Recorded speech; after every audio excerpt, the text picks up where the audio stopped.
और खबरें तफसील से। Jammu and Kashmir services selection board के चेयरपर्सन राजेश शर्मा ने न्यूज 18 JKLH के सीनियर एडिटर तेजेंद्र सिंह सोढ़ी के साथ एक्सक्लूसिव बातचीत की।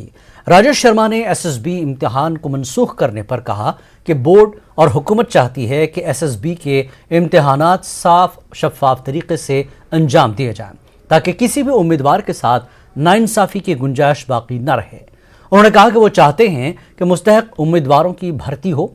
इन मामलों की भी जांच जारी है। लगातार 3 रिक्रूटमेंट को स्क्रैप कर दिया गया है। सर्विस सिलेक्शन बोर्ड द्वारा ये रिक्रूटमेंट की गई थी, उनको स्क्रैप कर दिया गया है। उसके बाद री एग्जामिनेशन भी शुरू हो गया। जम्मू कश्मीर में और पूरे देश में अगर किसी बात पे अब चर्चा हो रही है तो SSB द्वारा कंडक्ट किए गए एग्जामिनेशंस को लेकर आज महबूबा मुफ्ती, जो पूर्व चीफ मिनिस्टर हैं जम्मू कश्मीर की, उन्होंने भी SSB पे निशाना साधा है। कहा है कि ब्रेजन करप्शन है। इसी सिलसिले में और किस तरह के स्टेप्स लिए जा रहे हैं कि आगे एग्जामिनेशन जो हो वो ट्रांसपेरेंट हो, जो कैंडिडेट्स हैं उनके साथ नाइंसाफी ना हो, इस पे बात करने के लिए हमारे साथ राजेश शर्मा जी हैं, जो चेयरपर्सन हैं सर्विस सिलेक्शन बोर्ड के जम्मू कश्मीर के। सर, आपसे जानना चाहूंगा, 3 examination back to back scrap हुए हैं, पहली बार ऐसा हुआ है, फिर CBI के सुपुर्द कर दी गई इन्वेस्टिगेशन, तो सर क्या कहेंगे कि 3 एग्जामिनेशन इतनी धांधली थी कि स्क्रैप करने पड़े? सर, ये तीनों एग्ज़ाम, एक जूनियर इंजीनियर, सिविल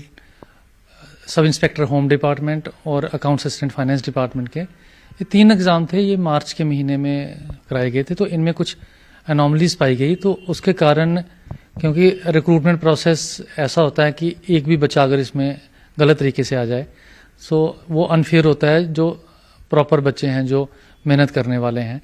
तो इसी कारण सरकार ने ये तीनों पेपर कैंसिल कर दिए और अब ये एग्ज़ाम रिकंडक्ट करा रहा है बोर्ड।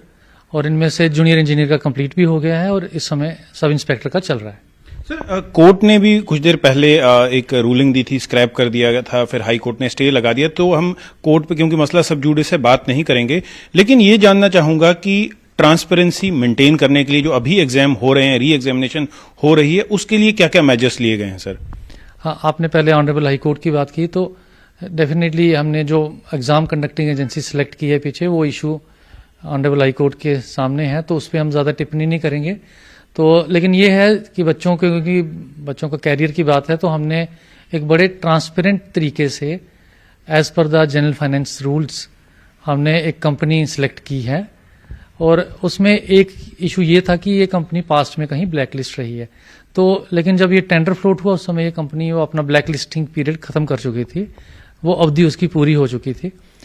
जहाँ तक हमारे इन एग्ज़ाम्स की बात है, तो हमने जब स्क्रैप किए एग्ज़ाम, उसके बाद हमने अपना प्रोसेस वाला रिव्यू किया कि हम क्या क्या इसमें इम्प्रूवमेंट कर सकते हैं। और जो नेशनल लेवल पे जो मेन रिक्रूटिंग एजेंसीज हैं उनसे भी थोड़ी मीटिंग की और उनके जो प्रोसीजर्स हैं कोशिश किया कि हम कैसे उनको यहाँ रेप्लिकेट कर सकते हैं हमारे सिस्टम के हिसाब से। तो एक तो हमने शिफ्ट किया है कि हम कंप्यूटर बेस्ड टेस्ट करेंगे, क्योंकि वो कंपैरेटिवली उसमें ये जो ट्रांसपोर्टेशन ऑफ पेपर या प्रिंटिंग का प्रोसीजर उसमें खत्म हो जाता है, तो उस तरीके से हम मानते हैं कि वो थोड़ा सिक्योर है। हालांकि दोनों सिस्टम्स में अपनी अपनी प्रॉब्लम्स हैं। तो इसके अलावा हमने एक थर्ड पार्टी को एंगेज किया है जो पूरे CBT प्रोसेस को ऑडिट करेगी। और इससे क्या हो जाएगा कि एक तो उस कंपनी में भी चेक रहेगा, और इसके अलावा हमने हर सेंटर पे ड्यूरिंग द एग्ज़ाम, आजकल बच्चे क्या करते हैं कि अटेम्प्ट्स रहती हैं जो अनफेयर तरीके से लोग आना चाहते हैं, वो क्या करते हैं कि कोई ब्लूटूथ डिवाइस ले जाएंगे, कोई मोबाइल लेने की कोशिश करेंगे। फ्रिस्किंग हमने 2 लेवल पे रखी है, बड़ी स्ट्रिक्ट की है। पुलिस की फ्रिस्किंग उसमें है, एक प्राइवेट फ्रिस्किंग है। तो उस पर हमने जामर्स रखे हैं हर सेंटर पे। तो ये जैसे ही एग्ज़ाम शुरू होता है तो थोड़े से मिनट के बाद हम जामर्स ऑन कर देते हैं, तो एग्जामिनेशन सेंटर में कोई फ़ोन, कोई ब्लूटूथ डिवाइस नहीं चलती है। इसके अलावा जनरल एडमिनिस्ट्रेशन डिपार्टमेंट ने सीनियर लेवल के ऑफिसर्स को ऑब्जर्वर बनाया है, जो हर सेंटर पे एक सीनियर लेवल का ऑफिसर होता है। उनके साथ एक डिस्ट्रिक्ट एडमिनिस्ट्रेशन की तरफ से हर डिप्टी कमिश्नर ने एक टेक्निकल पर्सन को, जैसे MSc IT या MCA वाले लेक्चरर्स जो हैं, क्योंकि उनको कंप्यूटर नो हो है, तो उनको लगाया है हर सेंटर पे, वो डिस्ट्रिक्ट की तरफ से आते हैं। बिसाइड्स दैट SSB ने, क्योंकि डिफरेंट एजेंसी जो हो जाती हैं, कोऑर्डिनेट करने के लिए SSB ने अपने ऑफिसर्स को लगाया है और ग्रुप बनाया है कि जैसे 5 सेंटर्स हैं तो उसके ऊपर एक हमारा सीनियर मेंबर होगा, वो कोऑर्डिनेट करता है और वो सेंटर टू सेंटर जाता है।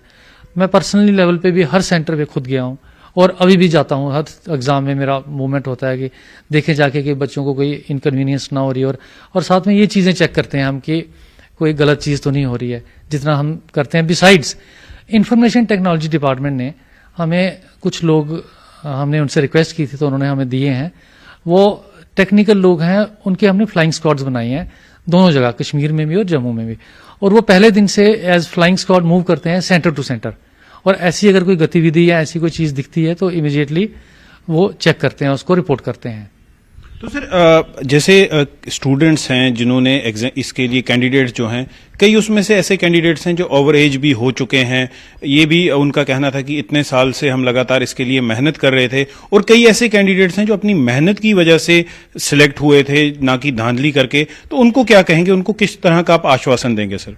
उनको हमने इसमें ऐसा किया है, जब ये री एग्जाम कर रहे हैं तो एप्लीकेशंस हमने नई नहीं इनवाइट की। जिन बच्चों ने ऑलरेडी अप्लाई किया था वही बच्चे इसमें अपीयर कर पा रहे हैं, तो उनकी वो जो ओवर एज का या कंपटीशन बढ़ जाएगा वो चीज़ हमने उसमें टेक केयर की है। बाकी उनको मैं यही कहूँगा कि आप मेहनत करें, और बोर्ड अपनी तरफ से पूरी कोशिश कर रहा है और इसमें हम सफल भी रहेंगे कि बिल्कुल ट्रांसपेरेंट तरीके से अच्छा सा एग्जाम कंडक्ट करें और वही बच्चे सामने आए जो डिजर्विंग हैं। सर अनप्रेसिडेंटेड है, क्योंकि पहली बार ऐसा हुआ कि 3 एग्जाम जो हैं जम्मू कश्मीर में कैंसिल कर दिए गए। रिक्रूटमेंट प्रोसेस, एक एग्जामिनेशन का तो अब फिजिकल होना था, फिजिकल नहीं हुआ था, रिटर्न का रिजल्ट आया था। दूसरा एग्जामिनेशन रिटर्न हो चुका था, अभी रिटर्न का रिजल्ट नहीं आया था, लेकिन उन्हें स्क्रैप कर दिया गया। तो इस तरह के जो अभी पॉलिटिक्स भी इस पे बहुत हो रही है, हालांकि आप से मैं पॉलिटिक्स के बारे में सवाल नहीं पूछूंगा, लेकिन ये भी कहा जा रहा है कि हाईएस्ट ऑफिस जो है जम्मू कश्मीर में, वो अब जो नई रिक्रूटमेंट प्रोसेस चल रही है उस पर पूरी तरह नजर रखे हुए है। उस बारे में कुछ बताएंगे? ये तो बहुत अनफॉर्चुनेट होता है जब कोई एग्जाम बच्चे ने मेहनत करके दिया और कैंसिल हो जाए, लेकिन ये है कि सरकार की तरफ से भी इसमें पूरी स्ट्रिक्टनेस है और ट्रांसपेरेंसी और मेरिटोरियस बच्चे को लेना चाहते हैं। इसी कारण सीरियसली ये एग्जाम्स कैंसिल किए गए जब थोड़ी सी भी इसमें पता लगा कि भाई इसमें कुछ गड़बड़ लग रही है। फिर सब्सिक्वेंटली तो इन्वेस्टिगेटिंग एजेंसी अब देख ही रही है कि किस लेवल की हुई है, बट इनिशियली तो बहुत थोड़ा सा इंडिकेशन हुआ, उसी समय कैंसिल कर दिया गया था। तो ये तो हर लेवल पे सरकार में आप देखेंगे तो इस समय यही है कि इनको बड़ा सख्ती से ट्रांसपेरेंटली और जो जेन्युइन बच्चे हैं उनकी सिलेक्शन हो। तो सर जो बच्चे मायूस हुए हैं इन एग्जामिनेशन की कैंसिलेशन की वजह से, उन्हें क्या मैसेज देंगे? आप कैसे एश्योर करेंगे उन्हें कि अब ऐसी धांधली नहीं होगी, ट्रांसपेरेंसी पूरी लाई जाएगी? मैं उन बच्चों से एक तो ये जरूर कहूंगा कि आप भरोसा रखें बोर्ड पे, और बोर्ड के जो ऑफिशियल्स ऑफिसर्स हैं, हम सारे इसी चीज में लगे हैं कि बिल्कुल ठीक तरह से रिक्रूटमेंट हो। दूसरा एक और भी अब आपके माध्यम से मैं ये बच्चों से भी अपील करूंगा कि एक तो र्यूमर्स पे मत जाएं, हेयरसे पे मत जाएं, और इसके अलावा अगर कोई उनको एक कोई इनपुट मिलता है क्रेडिबल, कि कहीं भी हमने इसमें नोटिस भी निकाला है बच्चों को, लेकिन आपके माध्यम से भी मैं कहूंगा कि अगर उनको कहीं से भी कोई भी किसी भी सोर्स से पता लगता है कि कोई हमारे एग्जाम को खराब करने की कोशिश कर रहा है, सैबोटेज की कोशिश कर रहा है, या जैसे पीयर ग्रुप में पता लग जाता है कि भाई इसमें गड़बड़ी हो गई है, तो हमें जरूर बताएं। सर हालांकि पॉलिटिक्स का एक सवाल है, मैं ये आपको किसी पर्टिकुलर पार्टी या लीडर का नाम नहीं दूंगा, बट कुछ ऐसे लोग हैं जो पॉलिटिक्स कर रहे हैं इस इशू पे, ये मौका नहीं छोड़ रहे कि सरकार को, एसएसबी को टारगेट किया जाए। तो क्या ये सही है कि क्योंकि सरकार ने या एसएसबी ने ये जो स्कैम था इसे सामने लाया, अगर किसी तरीके से भी सामने आया, लेकिन उस पर रोक लगा दी गई, रिक्रूटमेंट कैंसिल कर दी गई, तो क्या ऐसे इशू पे जहां पर बच्चों का फ्यूचर इन्वॉल्व है इसमें पॉलिटिक्स होनी चाहिए? देखो, इसके बारे में तो मैं आपको कुछ नहीं कह सकता, ये क्वेश्चन आपने खुद ही बोल दिया कि पॉलिटिक्स वाला क्वेश्चन है, लेकिन फ्यूचर पे लेकिन मैं ये चीज जरूर बोलूंगा कि बच्चों का फ्यूचर देखते हुए, जेन्युइन बच्चों का फ्यूचर देखते हुए ही ये पेपर कैंसिल हुए हैं। तो सर आइंदा से आप एश्योर कर रहे हैं कि इस तरह के जो है स्कैम्स नहीं होंगे एसएसबी में? सर मैंने वही आपको कहा कि हमारी पूरी कोशिश है कि एज पर रूल जो भी काम हो, और जो हम एग्जाम कंडक्ट करें फेयर और ट्रांसपेरेंट तरीके से हो, और उसमें कोई भी बाहर की जो एलिमेंट्स हैं वो उसको खराब ना कर पाए। तो सर जो रॉट था सिस्टम के अंदर, सीबीआई तो अपनी जांच कर रही है, क्या कोई इंटरनल इन्वेस्टिगेशन भी चल रही है कि हमारे यहाँ एसएसबी में कोई रॉट तो नहीं है जिसे पकड़ना, सामने लाना जरूरी है?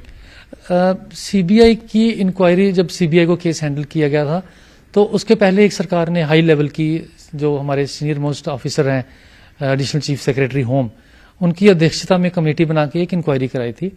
तो उस इंक्वायरी कमेटी की रिपोर्ट के बाद ही सरकार ने ये सीबीआई को दिया है। तो सरकार ने, और उसमें उन्होंने जो खामियां पाई गई थी तो उसी के बेस पे सीबीआई को केस रेफर किया गया था। तो ये थे राजेश शर्मा जी, जिनका ये कहना है कि अब जो एग्जाम होंगे उनमें पूरी तरह ट्रांसपेरेंसी होगी। कोशिश यही है कि किसी भी बच्चे के फ्यूचर के साथ, किसी भी कैंडिडेट के फ्यूचर के साथ कोई खिलवाड़ ना हो, एग्जाम बिल्कुल साफ और शफाफ तरीके से हों। कैमरा पर्सन आशु के साथ मैं तेजिंदर सिंह सोढ़ी, न्यूज 18 के लिए। तवांग झड़प पर पार्लियामेंट के